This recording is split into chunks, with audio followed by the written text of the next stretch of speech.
کہ جس شخص نے ایک فرض روزہ چھوڑ دیا پھر قیامت تک اس کی قضا میں نفل روزے رکھتا رہا تو ایک روزے کا یہ سارے روزے بدلہ نہیں ہو سکتے۔ ایک نماز چھوڑ دی اور پھر اس کی قضا میں قیامت تک نفل پڑھتا رہا تو فرض نماز کی ایک رکعت کے ایک سجدے کے برابر بھی نہیں ہے۔ فرض میں اتنی طاقت ہے تو اللہ کی رحمت کیسے متوجہ ہوتی ہے کہ رمضان کے مہینے میں اللہ فرماتے ہیں میرے محبوب کی امت ہے، ایک فرض کو 70 کے برابر کر دو، اور پھر فرماتے ہیں نفل کو فرضوں کے برابر کر دو، اور پھر فرماتے ہیں جو رات کو تراویح پڑھے گا، دن میں روزہ رکھے گا، آخری رات اسے ایسے دھو دوں گا، دھو کے پاک کر دوں گا کہ اس کے ذمے گناہ کا ایک ذرہ بھی باقی نہیں بچے گا، سب گناہ اللہ تعالیٰ اس کے معاف فرما دے گا۔ اور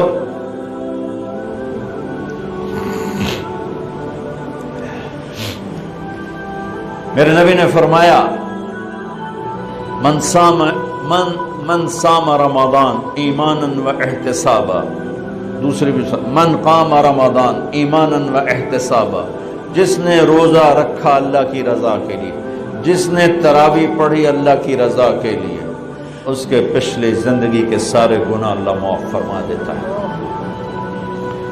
رات کا قیام کسی امت کو نہیں ملا۔ دیکھو روزہ سخت تھا تو ان کا قیام اللیل نہیں تھا، چونکہ وہ اپنی کتاب پڑھ سکتے ہی نہیں تھے۔ رمضان میں اللہ نے آسمانی کتابیں اتاری، یکم رمضان کو ابراہیم علیہ السلام پر، 2 رمضان کو تورات موسیٰ علیہ السلام پر، 8 یا 6 رمضان کو عیسیٰ علیہ السلام ان پر، موسیٰ علیہ السلام پر، ان پر داؤد علیہ السلام پر زبور کو اتارا، اور 12 یا 18 رمضان کو عیسیٰ علیہ السلام پر انجیل کو اتارا، اور 21 رمضان کو اللہ تعالیٰ نے پیر کی رات لیلۃ القدر میں غار حرا کے اندر اللہ تعالیٰ نے اپنے محبوب پر کتاب کو اتارا۔ وہ کتابیں فل آ گئیں، لکھی لکھائیں۔ قرآن فل نہیں آیا، قرآن صرف ایک سورت کے 19 الفاظ آئے بس، اور پھر 23 برس میں قرآن اترا۔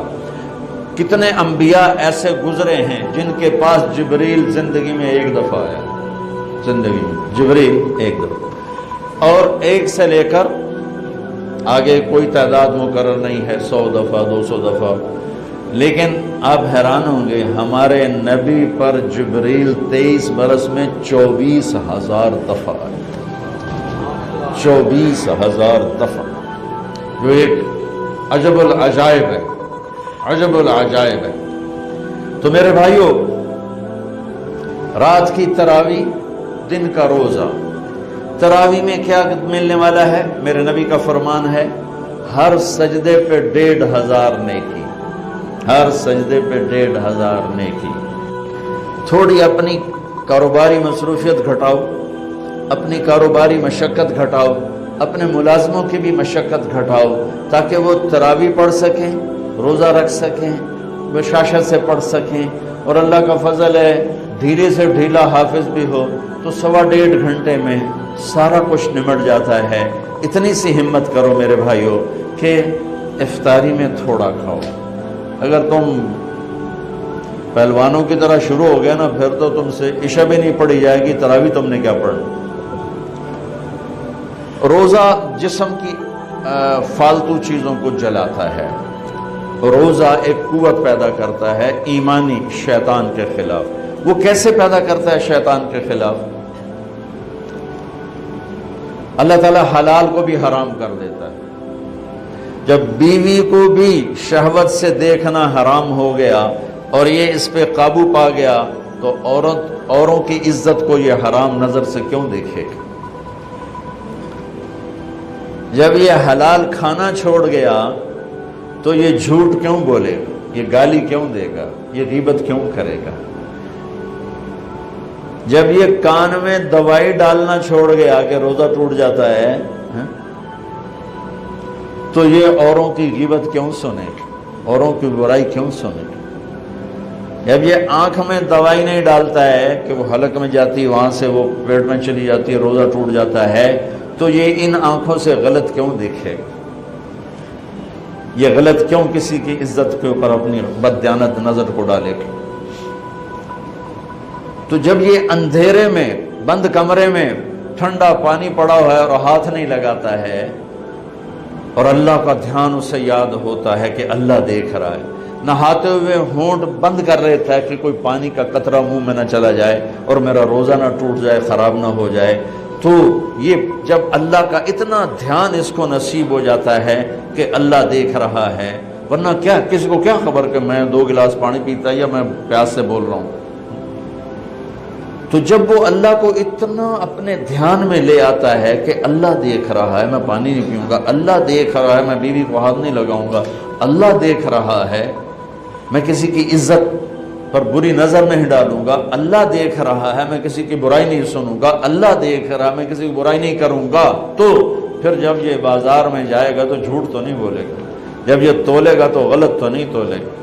ہاں یہ الگ بات ہے، بہت سے مجھے ملے کہ بس رمضان میں جھوٹ چھوڑ دیتے ہیں، اس کے بعد پھر شروع ہو جائے گی، رمضان میں رشوت نہیں لیتا ہوں، اس کے بعد پھر شروع ہو جاتا ہے۔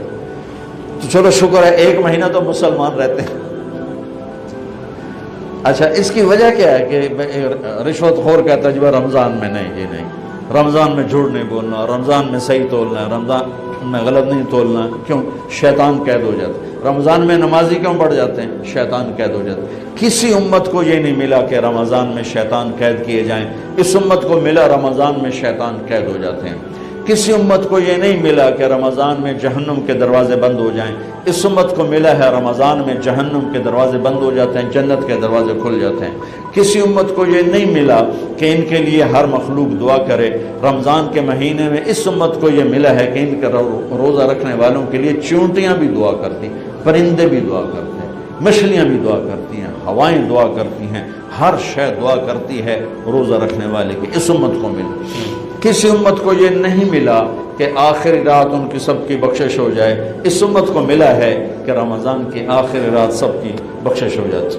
کسی امت کو یہ نہیں ملا کہ جنت کی حوریں انہیں روزوں میں یاد کریں، اس امت کو ملا ہے کہ اللہ تعالیٰ جنت کو کہتا ہے کہ تو تیار ہو جا، میک اپ کر لے، میرے بندے آ رہے ہیں، دلہن بن جا، سج دھج کے مجھے دکھا دے تاکہ میں اپنے بندوں کو پیش کروں تحفے کے طور پر۔ یہ ہے تمہاری بھوک کا بدلہ، یہ ہے تمہاری پیاس کا بدلہ۔ بھوک پیاس، یہ ایک لغت کی بات یاد آ گئی۔ جس گھوڑے کو جنگ کے لیے تیار کیا جاتا تھا، جیسے آج بھی جن گھوڑوں کو ریس کے لیے تیار کرتے ہیں، انہیں تھوڑا کھلاتے ہیں، انہیں زیادہ بھگاتے ہیں۔ اور ہمارے بھی بچپن میں جب گھوڑوں کا دور تھا، ہمارے والد صاحب کے پاس ماشاءاللہ گھوڑے ہوتے تھے بڑے خوبصورت، تو ان گھوڑوں کو جب وہ تیار کرتے تھے سواری کے لیے تو پہلے ویسے ہی بھگا رہے ہوتے تھے۔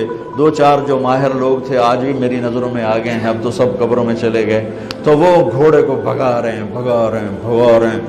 میں کہتا ہے ایویں انہوں بجائی جاندے نے کی چھوٹے چھوٹے بالکل، اور پھر اس کے پیچھے نا ایک لکڑی وزن دار ڈال کے پھر اس کو خود اس لکڑی پہ بیٹھ کر پھر اس کو بھگا رہے ہیں۔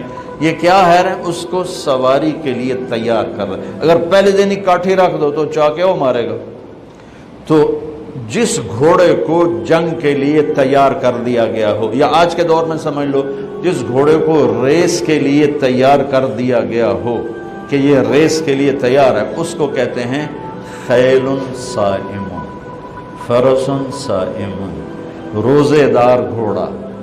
روزے دار گھوڑے کا کیا مطلب ہے؟ کہ یہ گھوڑا بھوک برداشت کر سکتا ہے، پیاس برداشت کر سکتا ہے، لمبی ریس کی تھکن برداشت کر سکتا ہے، دشمن سے بھڑ جائے تو تلواروں کی کاٹ برداشت کر سکتا ہے۔ اس کو خون بہتا بھی دکھایا جاتا تھا، گھوڑے کو خون بہتا دکھایا جاتا، زخم لگا کے اوروں کو، جانوروں کو زخم لگا کے دکھایا جاتا تھا کہ اس کی آنکھ زخم دیکھے، خون دیکھے۔ ایک عرب شاعر کا شعر یاد آ گیا، یدعون عنتر والرماح كأنها اشتان بیر فی لبان الادهم ما زلت ارمیہم بغرۃ وجهه ولبانه حتى تسربل بالدم۔ کہ میں نے آج وہ کر کے دکھایا کہ دشمن کے خون سے میں نے بھی کپڑے پہنے اور دشمن کے خون سے میرے گھوڑے نے بھی کپڑے پہن لیے۔ یعنی دونوں ہم سرخ سرخ ہو گئے، خون آلود ہو گئے کہ میرا گھوڑا بھی سارے کا سارا پوری شلوار قمیض ہی اس نے خون کی پہن لی تھی، اس کو کہتے تھے خیل فرس صائم۔ تو یہ روزہ ہمیں جنگ کے لیے تیار کرتا ہے۔ کون سی جنگ؟ شیطان کے خلاف۔ اور دوسرا کہتے تھے سامت الریح،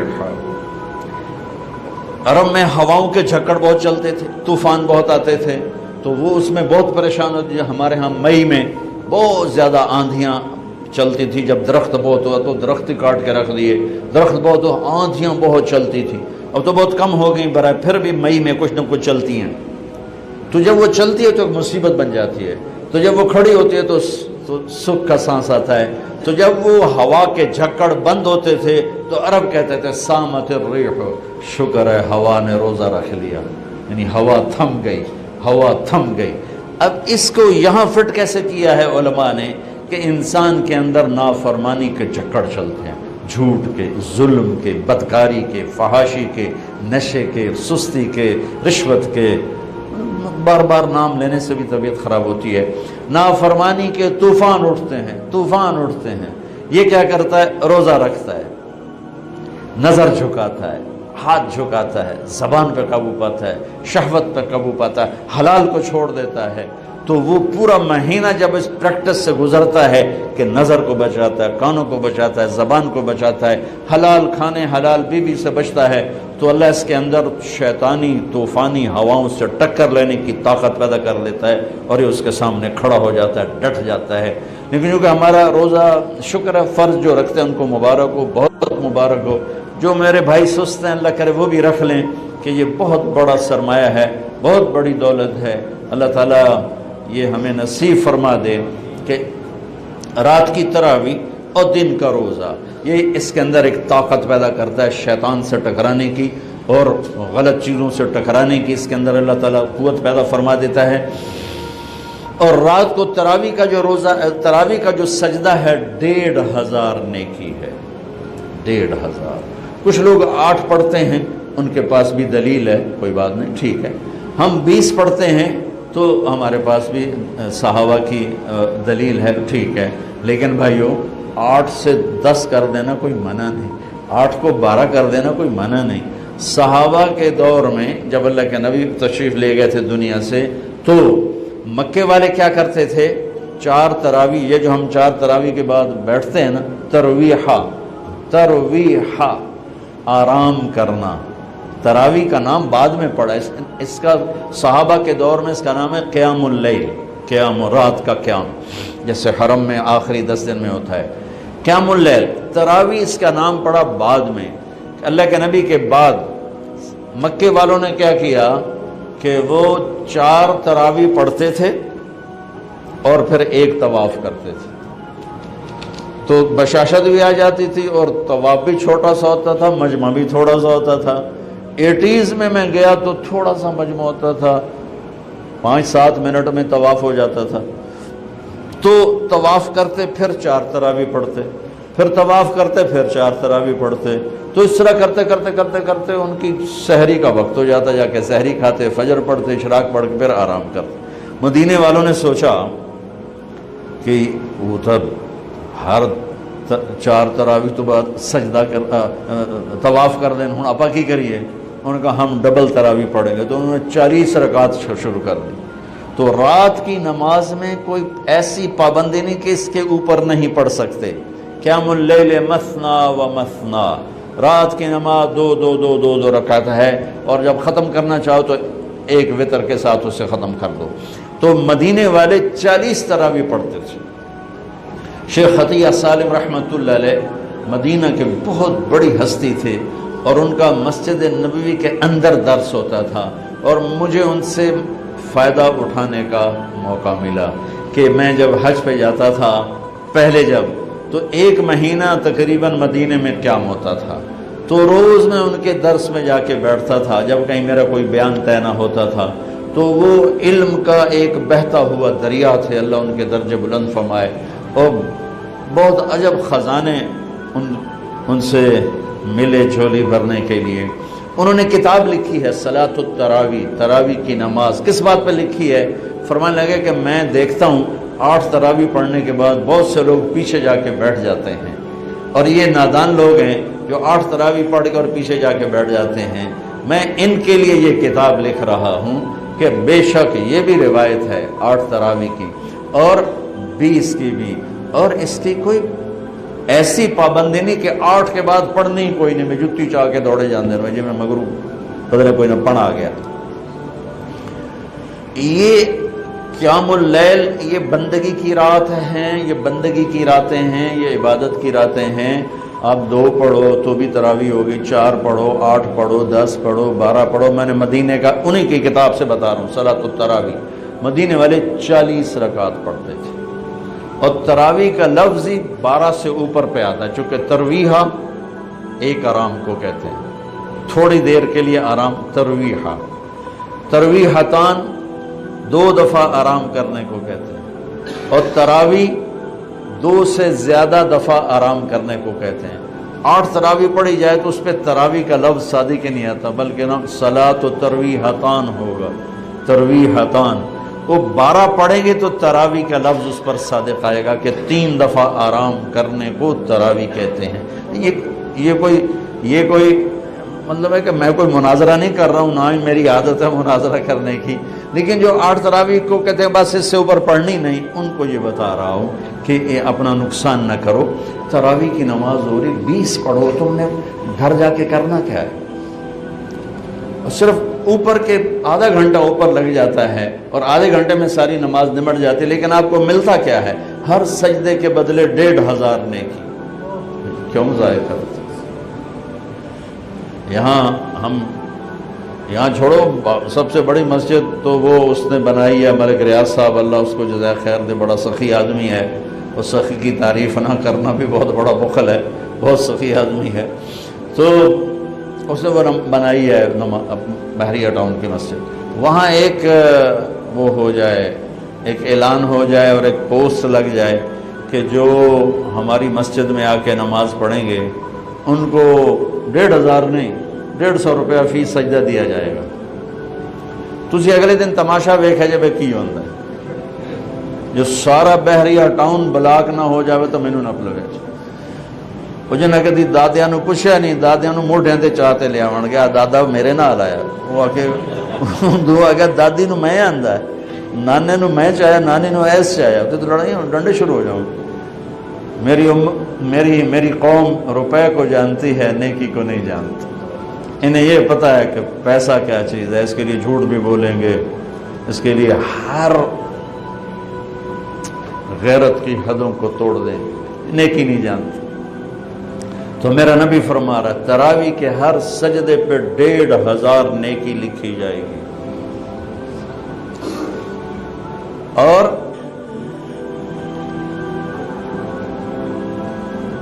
تراوی کے ہر سجدے پر جنت میں ایک گھر ملے گا جس کے 60,000 سونے چاندی کے دروازے ہوں گے. جس گھر کے 60,000 بو وہ تو فیصلہ آباد تو ہی بڑا ہوئے گا. اور ہر تراوی کے سجدے کے بدلے میں ایک درخت لگے گا جنت میں جس کے نیچے 100 سال عربی گھوڑا دوڑ سکے.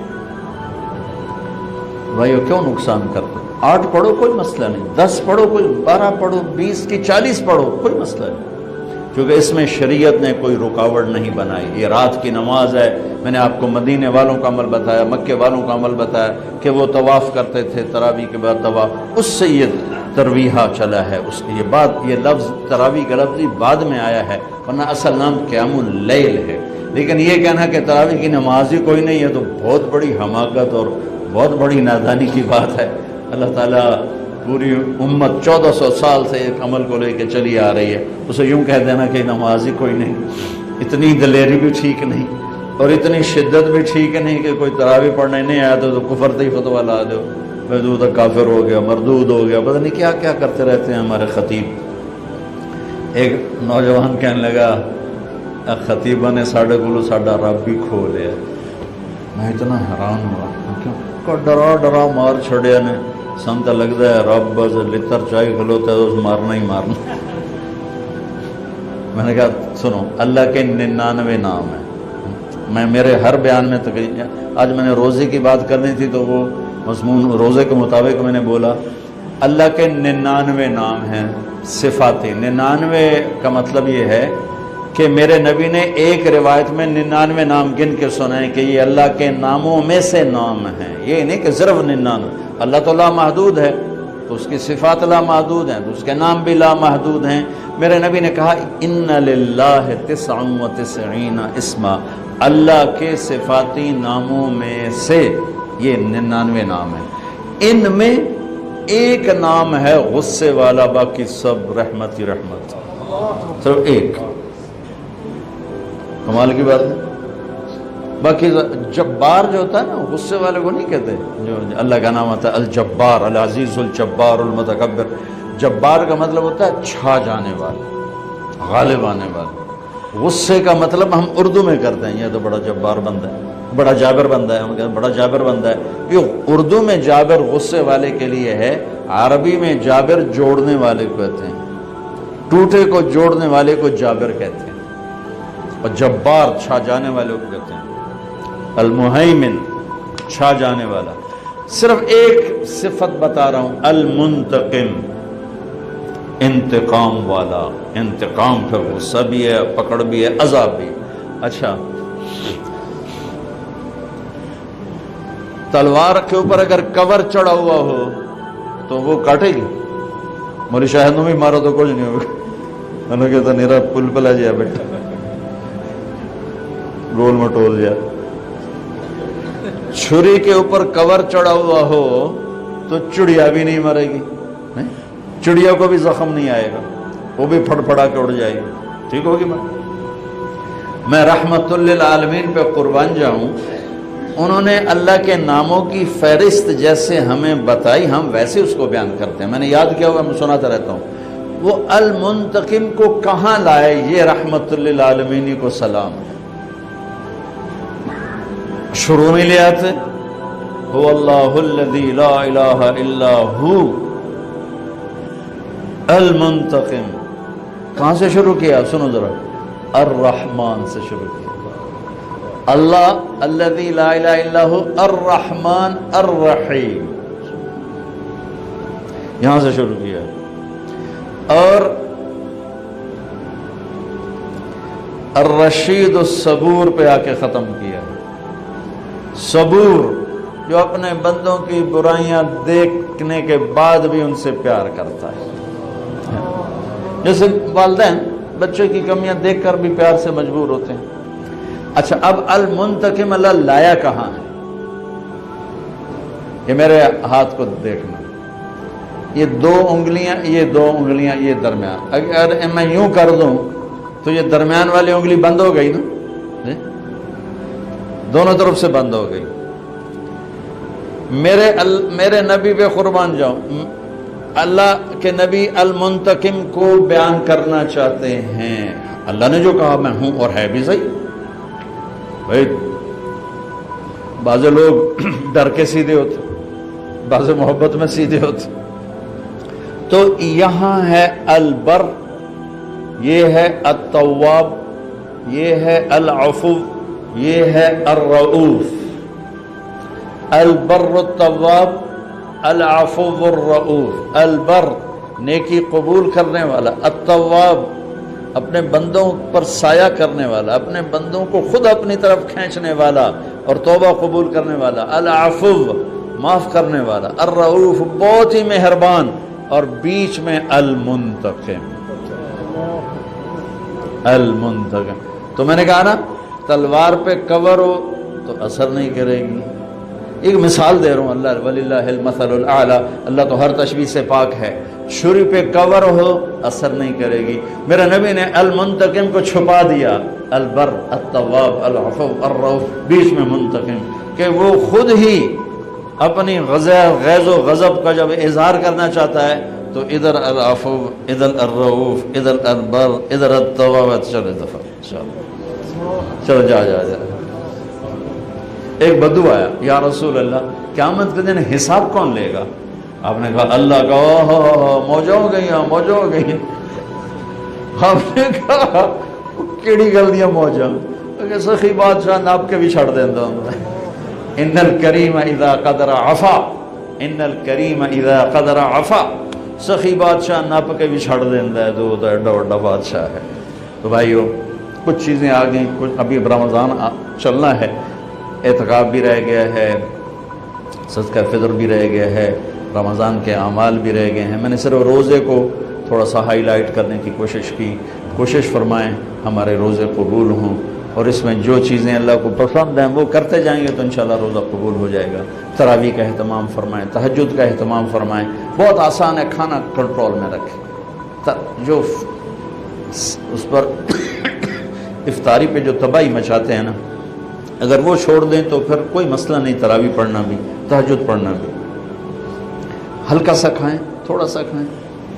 کوئی فروٹ لے لیں، کوئی پکوڑا لے لیں، کوئی ایک آدھ کھجور لے لیں. 1 گلاس 1.5 گلاس سادہ پانی، ٹھنڈا نہ ہو، وہ پی لیں. اور نماز پڑھ کے چائے پی لیں، اور عشاء پڑھ کے تراویح پڑھ کے جو مرضی کھانا ہے کھا. تو پھر انشاءاللہ آسان ہوگا. لیکن جو حال ہوتا ہے سموسیاں دا پکوڑیاں دا، وہ تو نماز نہیں کسی پڑھنی، تراویح کہیں پڑھنی. اٹھے نالے کھول کے ڈٹھے پائے ہوں.